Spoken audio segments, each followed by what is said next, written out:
नमस्कार, हिमाचल प्रदेश की दिन भर की ताजा खबरों में आपका स्वागत है। आज के बुलेटिन में मैं हूं आपके साथ अविरल जैन। हर छोटी से छोटी और बड़ी खबरों पर है हमारी नजर। खबरें देखने के लिए अभी सब्सक्राइब करें हिंदी टीवी न्यूज। हिमाचल में भवन निर्माण पर नया नियम, सड़क से 1 मीटर नीचे होगा भवनों का निर्माण। विधानसभा में दी राजेश धर्माणी ने जानकारी। हिमाचल प्रदेश के पहाड़ी क्षेत्रों में अब सड़क से 1 मीटर नीचे ही भवनों का निर्माण होगा। टीसीपी मंत्री राजेश धर्माणी ने प्रदेश विधानसभा में कहा कि वैल्यू व्यू बचाने के लिए सरकार को यह फैसला लिया है। पहले हिमाचल में सड़क से 1.5 मीटर ऊपर तक भवन निर्माण करने का प्रावधान था। सड़क शहरों के डेवलपमेंट प्लान की अवधि समाप्त होने पर इन्हें अब अमृत योजना में बजट मिला है। इन क्षेत्रों में नगर नियोजन एक्ट के तहत काम हो रहा है। प्रश्नकाल के दौरान नाहन से कांग्रेस विधायक अजय सोलंकी के सवाल पर मंत्री राजेश धर्माणी ने सदन में स्थिति स्पष्ट की। शिमला में मांगों को लेकर चौड़ा मैदान में गरजे जल रक्षक, किया उग्र प्रदर्शन। हिमाचल प्रदेश विधानसभा के मानसून सत्र के बीच शुक्रवार को विभिन्न कर्मचारी संगठनों ने मांगों को लेकर चौड़ा मैदान में प्रदर्शन किया। हिमाचल प्रदेश जल रक्षक संगठन की ओर से चौड़ा मैदान में उग्र प्रदर्शन किया गया। इस दौरान जमकर नारेबाजी हुई। जल रक्षक सुबह करीब 11 बजे चौड़ा मैदान स्थित अम्बेडकर चौक पर एकत्रित हुए और इसके बाद नारेबाजी करते हुए विधानसभा की ओर बढ़े। हालांकि मौके पर मौजूद भारी पुलिस बल ने प्रदर्शनकारियों को आगे बढ़ने से रोक दिया। इस दौरान कुछ प्रदर्शनकारी पुलिस की ओर से लगाए गए बैरिकेड्स पर चढ़कर आगे जाने की कोशिश करते रहे, लेकिन सफलता नहीं मिली। इससे कुछ दूर के लिए माहौल तनावपूर्ण बना। प्रदर्शनकारियों व पुलिस में धक्का मुक्की भी हुई है। अब अवैध गुणवत्ता और जहरीली शराब पकड़े जाने पर जब्त होगी संपत्ति, विधेयक हुआ पारित। हिमाचल प्रदेश में अवैध गुणवत्ता और जहरीली शराब पकड़े जाने पर संपत्ति जब्त होगी। 5 साल तक की कैद और 5 लाख रुपए तक के जुर्माने को प्रावधान किया गया है। गुरुवार को सदन में हिमाचल प्रदेश आबकारी संशोधन विधेयक ध्वनिमत से पारित कर दिया गया है। यह व्यवस्था भी की गई है। आबकारी विभाग में सेकंडमेंट आधार पर कमांडो फोर्स तैनात की जाएगी।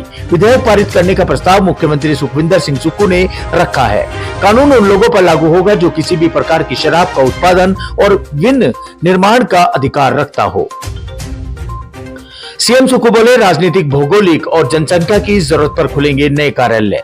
मुख्यमंत्री सुखविंदर सिंह सुक्खू की प्रदेश में राजनीतिक, भौगोलिक और जनसंख्या की जरूरत पर ही नए कार्यालय खोले जाएंगे। सेवा लाभ के लिए बजट और स्टाफ का प्रावधान करने के बाद ही कार्यालयों को खोला जाएगा।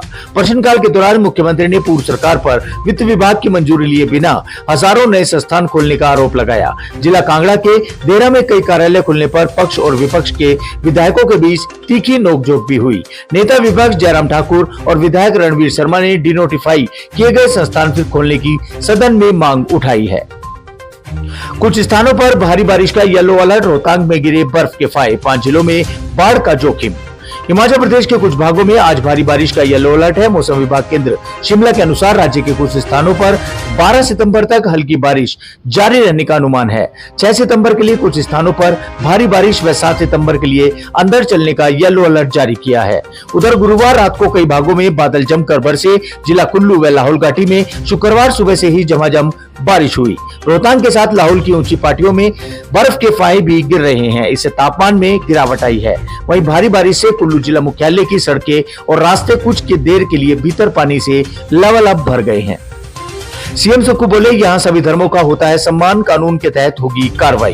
हिमाचल प्रदेश की राजधानी शिमला के संजौली में मस्जिद में अवैध निर्माण मामले में मुख्यमंत्री सुक्खू, मंत्री विक्रमादित्य, अनिरुद्ध सिंह व नेता प्रतिपक्ष जयराम ठाकुर का बयान आया है। सीएम सुक्खू ने समाचार एजेंसी ANI को बताया है कि भारत एक धर्म निरपेक्ष देश है जहाँ सभी धर्मों का सम्मान किया जाता है। हमें भावनाओं में नहीं बहना चाहिए, कानून के मुताबिक हमें काम करना चाहिए। विरोध शांतिपूर्ण तरीके से हुआ है। सरकार स्थिति पर नजर रख रही है। अधिकारियों को भी शांति बनाए रखने के निर्देश दे दिए गए हैं। कानून के मुताबिक हम आगे की कार्रवाई भी करेंगे। किरतपुर नेरचौक 4 लेन पर पहाड़ी से चलती कार पर गिरे पत्थर, एक व्यक्ति की मौत। किरतपुर नेरचौक 4 लेन पर टनल नंबर 2 थापना के पास पहाड़ी से चलती कार पर पत्थर गिर गए। हादसे में कार सवार एक व्यक्ति की मौत हो गई जबकि 3 लोग घायल हो गए। हादसा देर रात का हुआ है। जानकारी के अनुसार पंजाब की ओर से आ रही कार पर पहाड़ी से अचानक पत्थर गिर गए। हादसे के दौरान कार में 4 लोग सवार थे। इसके बाद मौके पर मौजूद लोगों ने घायलों को एम्स बिलासपुर पहुंचाया, जहां चिकित्सक ने एक को मृत घोषित कर दिया है। पठानकोट मंडी फोरलेन पर बिजड़ी मंडी बाईपास निर्माण का रास्ता हुआ साफ, जद में आएंगे 35 भवन। पठानकोट मंडी फोरलेन पर बनने वाले मंडी बिजली बाईपास के निर्माण का रास्ता साफ हो गया है। केंद्रीय पर्यावरण एवं वन मंत्रालय ने 7.79 हेक्टेयर वन भूमि भारतीय राष्ट्रीय राजमार्ग प्राधिकरण NHAI के नाम हस्तांतरित करने के सैद्धांतिक स्वीकृति प्रदान कर दी है।